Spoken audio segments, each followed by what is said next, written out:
നമുക്കൊപ്പം അർജുൻ കല്യാടും ഒപ്പം ശ്യാം ദേവരാജുമുണ്ട്. ഞാൻ അർജുൻ കല്യാടിലേക്കൊന്ന് പോകുന്നു. അർജുൻ കല്യാട്, ഈ സംഭവം നടക്കുന്നത് 19 വർഷങ്ങൾക്ക് 3 മാസങ്ങൾക്ക് മുമ്പിലാണ്.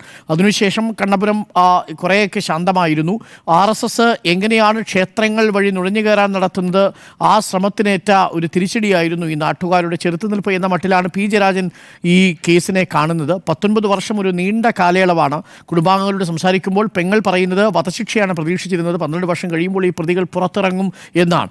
എന്താണ് ഈ പ്രതികളുടെ ഇപ്പോഴത്തെ പ്രതികരണം? അവർ അപ്പീൽ പോകാനുള്ള സാധ്യതയുണ്ടോ? എന്താണ് നമ്മൾ മനസ്സിലാക്കുന്നത്? അർജുൻ കല്യാൺ. അരുൺ, അത് 2005 ഒക്ടോബർ മാസം 3-ാം തീയതിയാണ് കണ്ണപുരത്ത് ചുണ്ടയിൽ വെച്ച് റിജിത്തിനെ കൊലപ്പെടുത്തുന്നത്. റിജിത്തിനോടൊപ്പം തന്നെ മറ്റ് 3 പേർ ഈ സമീപത്തുള്ള റെയിൽവേ ട്രാക്ക് വഴി ഈ വീട്ടിലേക്ക് നടന്നു വരുന്നതിനിടയിലാണ് ഇത്തരമൊരു അക്രമം ഉണ്ടായത്. സമീപത്തുള്ള ഒരു കിണറിന് സമീപം പതിയിരിഞ്ഞ സംഘം ഇവർക്ക് നേരെ ചാടി വീഴുകയും വെട്ടി പരിക്കേൽപ്പിക്കുകയുമാണ് ഉണ്ടായിട്ടുള്ളത്. റിജിത്തിനോടൊപ്പം അന്ന് ഉണ്ടായിരുന്ന വിമൽ, അത് ഗുരുതരമായി വിമലിന് പരിക്കേൽക്കുകയും ചെയ്തത്. വിമൽ നമ്മളോടൊപ്പം ഉണ്ട്. ഈ വിധിയെ ഇപ്പോൾ നിങ്ങൾ എങ്ങനെയാണ് കാണുന്നത്? വിധിയെ സ്വാഗതം ചെയ്യുന്നു. 9 പേർക്കും ജീവപര്യന്തം കിട്ടിയത് നമുക്ക് ഇതേ സന്തോഷമുണ്ട്. അതുപോലെ ഇതിൽ 19 കൊല്ലം കാത്തിരുന്നതാണ് നമുക്ക് ഏറ്റവും വലിയൊരു വേദനയച്ച് തോന്നുന്നത്.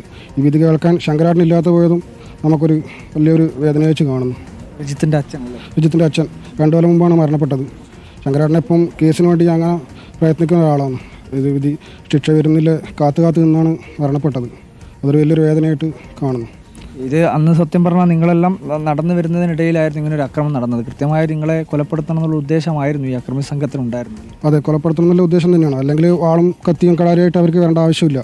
അപ്പോൾ തലേന്നുണ്ടായ ചെറിയൊരു തർക്കത്തിൻ്റെ പേരിലാണ് ഈ സംഭവം ഉണ്ടായത്. നമ്മൾ സാധാരണ ജോലി കഴിഞ്ഞ് വീട്ടിലേക്ക് തിരിച്ചു പോകുന്നതാണ്. ആ തിരിച്ചു പോകുന്ന സമയത്താണ് ഇവർ കിണറിൻ്റെ മറവിൽ നിന്നിട്ട് നമ്മളെ ആക്രമിക്കുന്നത്. അമ്പലങ്ങൾ കേന്ദ്രീകരിച്ചുകൊണ്ട് RSSൻ്റെ ശാഖാപ്രവർത്തനം, അങ്ങനെ ഈ രീതിയിലുള്ള പ്രവർത്തനമാണോ? അതിൻ്റെ എല്ലാ അവരെ ഒരു സുധാകരൻ എന്ന വ്യക്തിയുടെ വന്നതിന് ശേഷം ഉണ്ടായ ഒരു ചെറിയ പ്രശ്നങ്ങളാണ്. കുട്ടികളെ RSSലേക്ക് കൊണ്ടുപോകുന്ന രീതി, അതിനെതിരെയൊക്കെയാണ് ഉണ്ടായതെന്ന്.